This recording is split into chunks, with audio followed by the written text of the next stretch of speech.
Alors, je suis ravie d'être avec vous. Je ne connais absolument pas le milieu des experts comptables. Travaillant à l'hôpital public, c'est encore pas dans mon rayon. Ce que je vais faire aujourd'hui, c'est que je vais faire un petit panorama en partant d'aujourd'hui et en vous emmenant un petit peu plus tard dans l'humanité. Et je pense que surtout, ce que je vais susciter, c'est des questions. Mais comme ça, vous pourrez en discuter autour du dîner de ce soir. Alors, en petite intro, j'aime bien séparer le bien-être et le médical, parce que quand on parle de e-santé, de nouvelles technologies, de médecine du futur, on met un petit peu tout dans le même panier, hein. On va au supermarché, on voit plein d'objets connectés, alors est-ce que tout ça, c'est vraiment médical? Donc, finalement, les deux sont utiles, mais les deux ne servent pas à la même chose. Donc, pour illustrer mon propos, je prends ce que tout le monde connaît, qui est les actimètres, les bracelets que probablement certains de vous ont autour du poignet ou plus probablement au fond d'un tiroir, hein. Vous l'avez peut-être utilisé une fois ou pas du tout, et puis il a été oublié dans un placard. Donc ce type d'objet permet de mesurer le nombre de pas, d'extrapoler au nombre de calories que vous avez dépensées pendant la journée.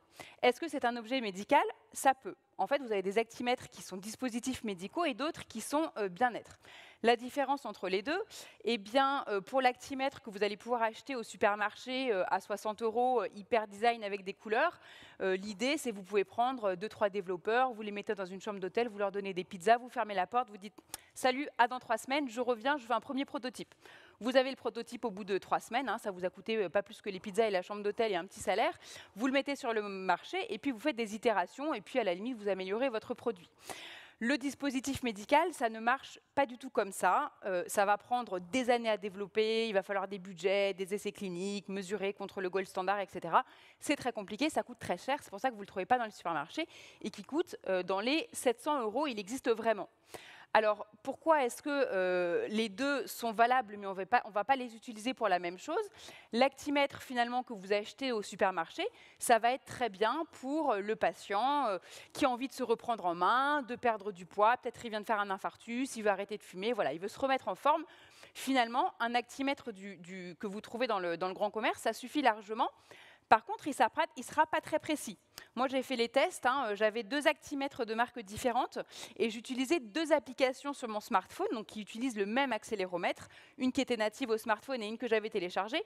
Et donc tous les jours, je regardais la différence.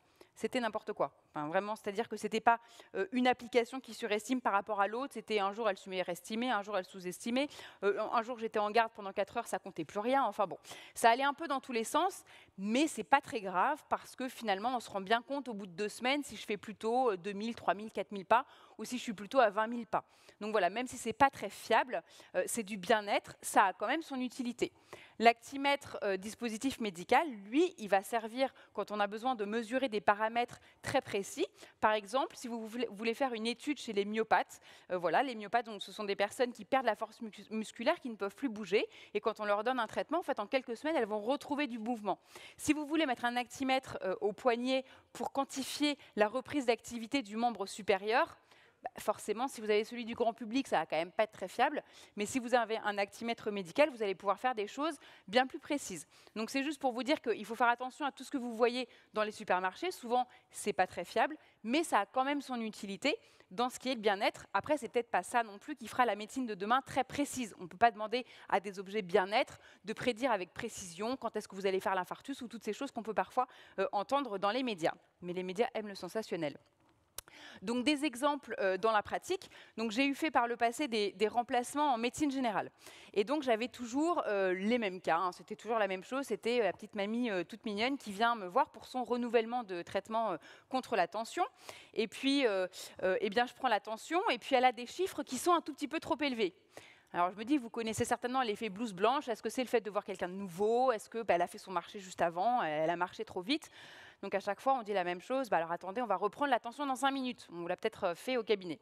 On attend 5 minutes. À la limite, pendant ces 5 minutes, on peut discuter, continuer un petit peu le questionnaire, et puis on reprend l'attention. Puis c'est un peu mieux, mais c'est quand même un peu autre chose, un peu au-dessus.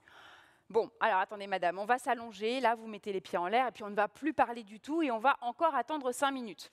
Dans 5 minutes, je reprends l'attention, et c'est toujours un peu cric-crac. Qu'est-ce que je fais? Est-ce que c'est l'effet blouse blanche? Est-ce que je adapte le traitement? Je l'adapte pas? En fait, je ne sais pas quoi faire. Alors, il y a des techniques qui permettent d'apporter un tensiomètre à domicile ou de faire un holter, mais c'est compliqué. Avec le tensiomètre connecté, et j'ai pas mis de marque parce qu'il n'y a pas de pub, ils sont tous dispositifs médicaux, ça coûte pas très cher. Et il suffit en fait à la personne de clipser le bracelet autour du poignet et d'appuyer sur un gros bouton. Et c'est tout. Parce qu'on me dit souvent, oui, mais les personnes âgées, vous comprenez, les objets connectés, les téléphones. Non, c'est pas vrai. C'est pas vrai. Il suffit d'avoir un smartphone. Aujourd'hui, la plupart des personnes âgées ont un smartphone ou une tablette, et celles qui ne l'ont pas, la personne âgée de demain l'aura. Il suffit uniquement à quelqu'un de la famille ou au médecin d'installer l'application, c'est la seule chose qu'il faut faire. Une fois que l'application est installée, il n'y a qu'appuyer sur le gros bouton, il n'y a rien à faire d'autre et la donnée est directement envoyée au tensiomètre.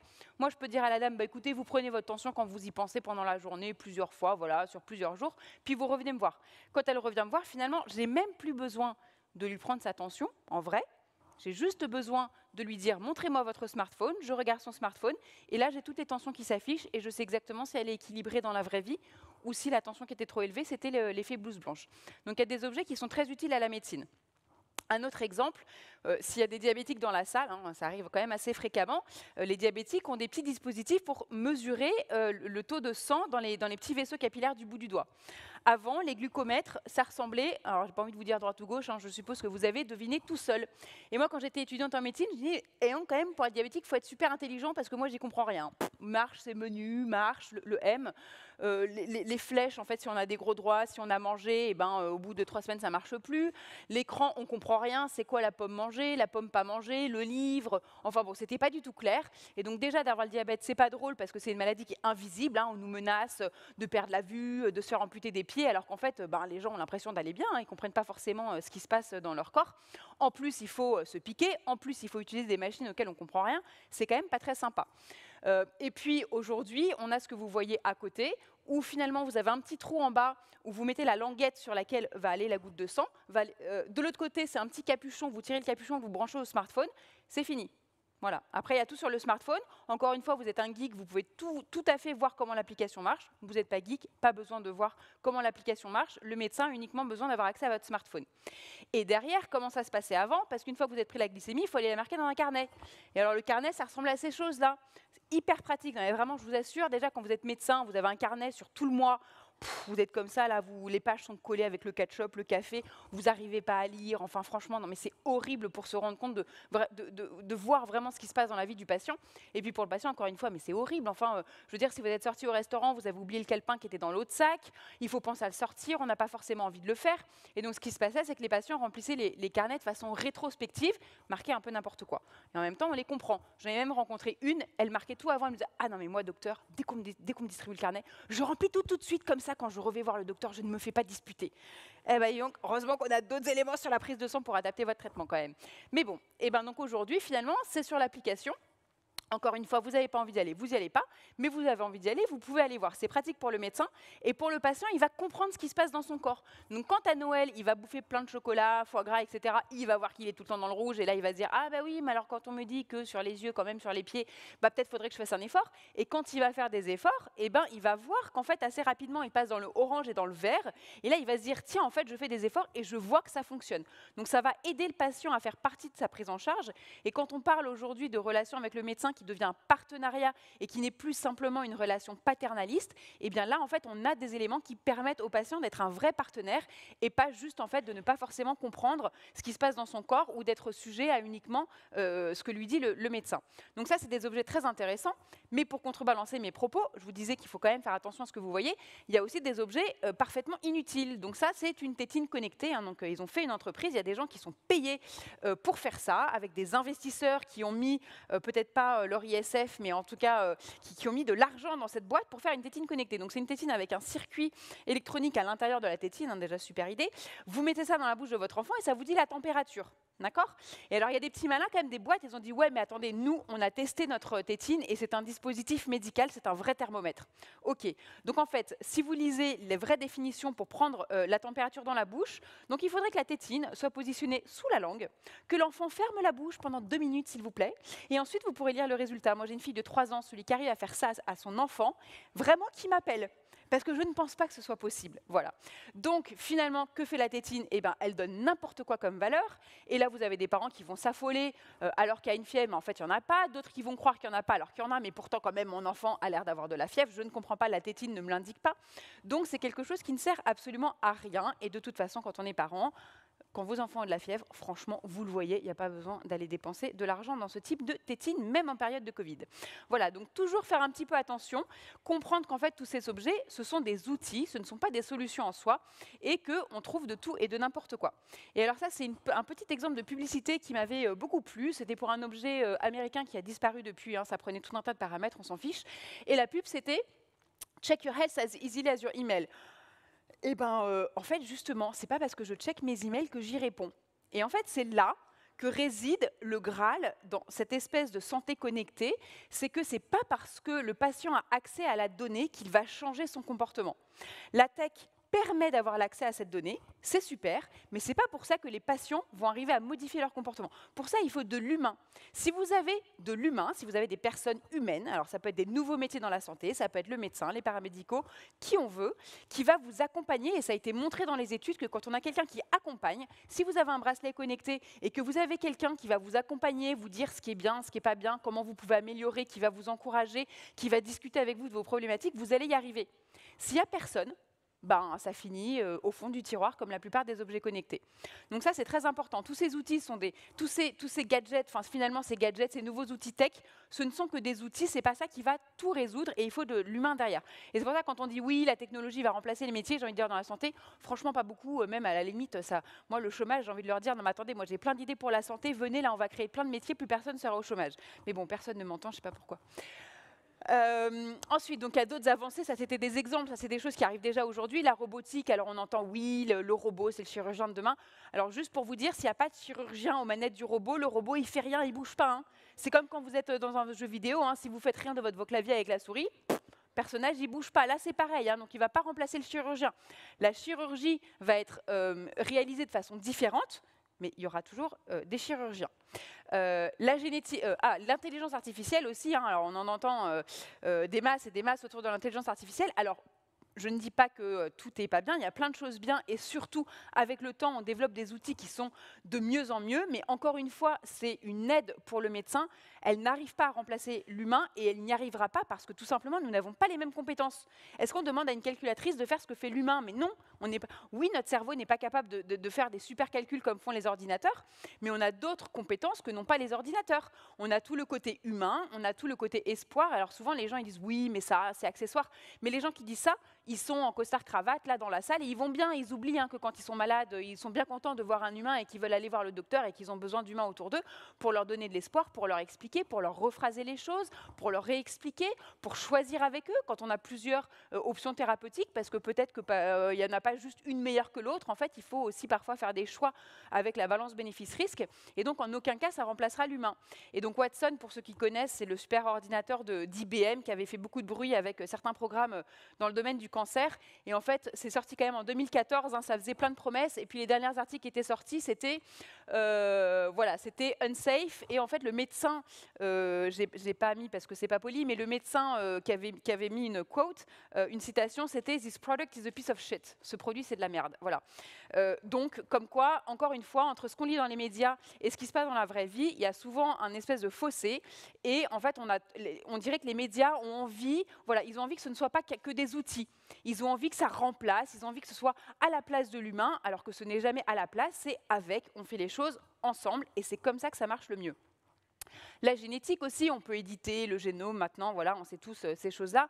C'est quand même pas si simple. Hein. D'abord, c'est pas parce qu'on modifie l'ADN qu'on va forcément modifier l'expression des gènes. Hein. Il n'y a pas que quand vous avez les gènes, en fait, l'expression de ces gènes est due à tout un tas d'autres facteurs qu'on maîtrise très mal. Il y a des choses qui sont faciles à changer, il y a des choses qui sont très compliquées. Hein. La couleur des yeux, c'est 300 gènes. On ne va pas changer la couleur des yeux en modifiant 300 gènes, c'est pas possible. Donc il y a des choses qu'on peut faire, il y a des choses qu'on ne peut pas faire. Mais pareil, il faut faire attention à ce que vous lisez. Hein. Pareil, l'homme qui vivra 1000 ans est dans cette salle. Non, c'est pas vrai. Hein. On peut augmenter l'espérance de vie, mais l'espérance de vie, c'est pas la même chose que la longévité. L'espérance de vie, l'espérance moyenne de vie d'un humain, ok, hein, peut-être qu'on y arrivera autour de 100 ans, mais la longévité d'une espèce est préinscrite dans nos gènes, et ça, on ne sait pas la modifier. L'espèce humaine, c'est a priori autour de 120, 125 ans. C'est pour ça qu'un éléphant vit tant d'années, une souris vit tant de jours ou tant de mois. Vous n'allez pas faire vivre une souris 40 ans, c'est pas possible, c'est inscrit dans nos gènes, c'est ça qui fait que notre cœur bat à une certaine vitesse, et ça, on ne sait pas le modifier. Donc on peut augmenter l'espérance de vie jusqu'à la fin de la longévité, mais la longévité de l'espèce, c'est une autre histoire, et là, on n'est pas du tout près d'augmenter en tout cas la longévité de l'humain. Et puis ensuite sont arrivés les GAFA, parce qu'avant il y avait la médecine, hein, et puis un jour il y a eu les GAFA. Et puis moi je me rappelle, quand ça a commencé, franchement, ça nous faisait rigoler. Non, mais genre, Google va faire de la médecine, enfin, dans quel monde on vit? Et puis, 10 à 15 ans plus tard, on rigole toujours, mais jaune. Ah bah oui, ils en font, en fait. Et puis, en fait, ils sont pas mauvais du tout. Pourquoi?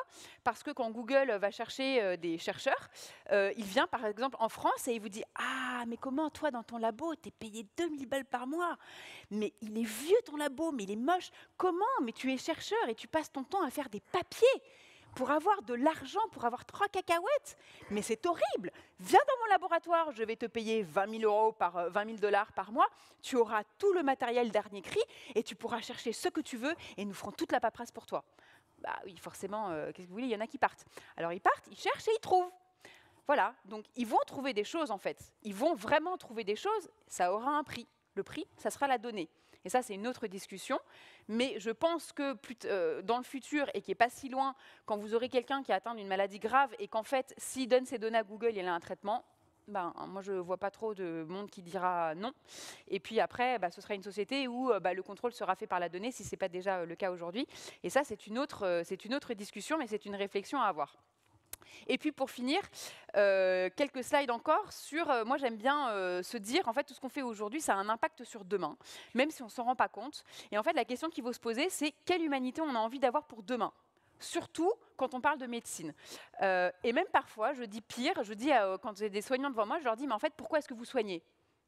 Enfin, pour guérir, mais ça ne veut rien dire guérir. Ça veut dire quoi guérir? Ça veut dire retourner à un état normal. Quel est cet état normal? Quel est l'état de bonne santé?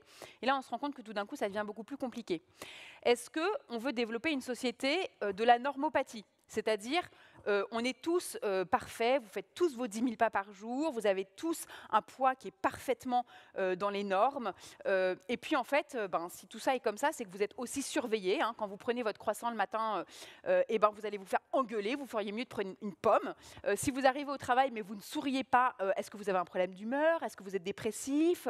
Voilà, il faut toujours sourire. Voilà. Et un peu comme dans le film Minority Report, où finalement, on est contrôlé en permanence, et puis on rentre tous dans la norme, mais en fait, c'est pas très drôle d'être tous pareils. Voilà, en tout cas, c'est mon avis.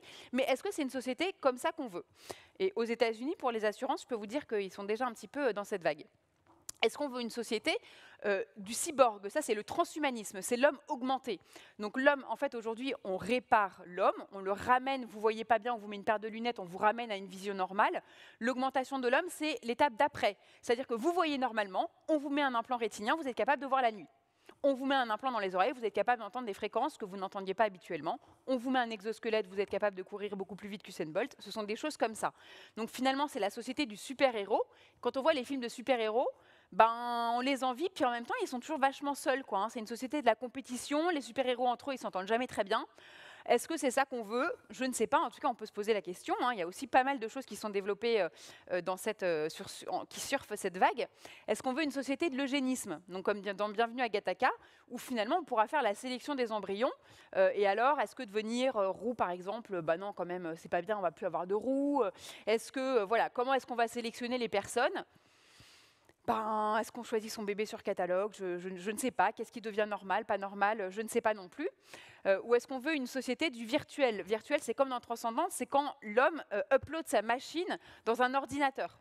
Et là, en fait, quand on vit dans l'ordinateur, en fait, le corps, on en fait quoi? Est-ce qu'on l'a encore? Est-ce qu'on l'a plus? Quand on vit sur Internet, mais en fait, est-ce qu'on peut se mettre en pause pendant plusieurs centaines d'années, revenir? Je ne sais pas. On en est encore très loin, mais les travaux sur l'interface homme-machine ont fait des choses. Alors non, mais on n'est pas du tout, on ne sait même pas ce que c'est que la conscience, alors on n'en est pas du tout là. Mais quand même, il y a des travaux assez intéressants qui sont faits, en tout cas, qui tendent vers cet objectif. Ou alors, est-ce qu'on veut la société de l'immortel? C'est un peu le rêve, hein. Moi j'aimerais bien être immortel, mais alors, une fois que tout le monde est immortel, comment ça marche? Est-ce qu'on a des enfants? Bah non, mais il ne faut pas trop peupler, donc tous les 200 ans, mais non, mais en fait, si on est immortel, faut pas... tous les 2000 ans, mais non, mais en fait, c'est pareil, on est immortel, quoi, tous les 20 000 ans ou tous les 200 000 ans. Comment ça fonctionne d'avoir des enfants? Alors oui, mais Elon Musk nous dit qu'on va aller sur Mars, mais vous avez regardé Mars, mais vous avez vu les cratères? Mais est-ce qu'on sait juste, en fait, parce qu'il n'y a pas de champ magnétique, et donc il y a des astéroïdes qui se crachent partout sur Mars. Mais moi, je n'ai pas du tout envie d'y aller, en fait. Hein. Pas du tout envie de vivre même à l'intérieur d'une bulle ou sous Mars, moi, ça ne me plaît pas du tout. Hein. Donc voilà, la société de l'immortel, comment est-ce qu'on y vit? Je n'ai pas la réponse non plus, mais il y a beaucoup de sous, notamment chez les milliardaires russes et américains, qui travaillent sur ce type de projet.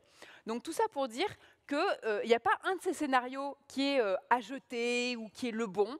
Moi, je pense que c'est une combinaison un petit peu de toutes ces choses, qu'il y a des bonnes choses à prendre un petit peu partout, mais que c'est important de se poser la question. Parce qu'il n'y a pas que ces scénarios. Il y a la science-fiction, mais il y a aussi un autre type de science-fiction. Et donc, je vais finir sur cet extrait de film qui... Alors, le film s'appelle Idiocratie, s'il y en a certains qui l'ont vu. C'est un film absolument stupide, avec un humour complètement gras, mais qui est fascinant parce qu'il fait se poser des questions sur le futur.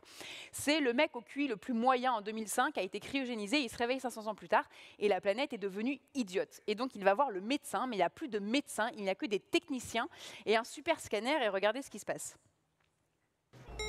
Vous avez une hépatite. Oh, quelqu'un ici ne se sent pas bien? Votre maladie nous intéresse. Suivant. Bienvenue au supradiagnostiqueur, produit de la technologie. Ça, c'est dans la bouche. Celui-là, il va dans l'oreille. Et ça, c'est dans ton bol. Affole-toi. Mine-toi, Truduc. Vas-y, toi. Merde, attends une seconde. Celui-là, non. Qu'est-ce qui branle? Dépêche-toi. C'est celui-là. Celui-là va dans ta bouche. Oh, les relous, j'ai pas que ça à faire, moi. Eh, mine-toi le cul. Attends. Tout ça pour dire que la médecine sans médecin, ça ressemble aussi, ça pourra aussi ressembler à ça. Est-ce que c'est quelque chose que l'on veut? Je ne sais pas, pour ma part, je ne pense pas, mais ce n'est pas à moi d'y répondre, c'est à nous tous ensemble. Et donc, juste pour finir, la technologie, ça n'a jamais été le problème. La technologie, elle est là depuis le début de l'humanité. Le problème, c'est la façon dont nous, on l'utilise. Il faut que la technologie reste à notre service et que ce ne soit pas l'inverse. Nous ne sommes pas au service de la technologie. Et donc, si on réfléchit comme ça, dès aujourd'hui, eh bien, on pourra construire un futur demain qui nous plaira. Merci. Voilà.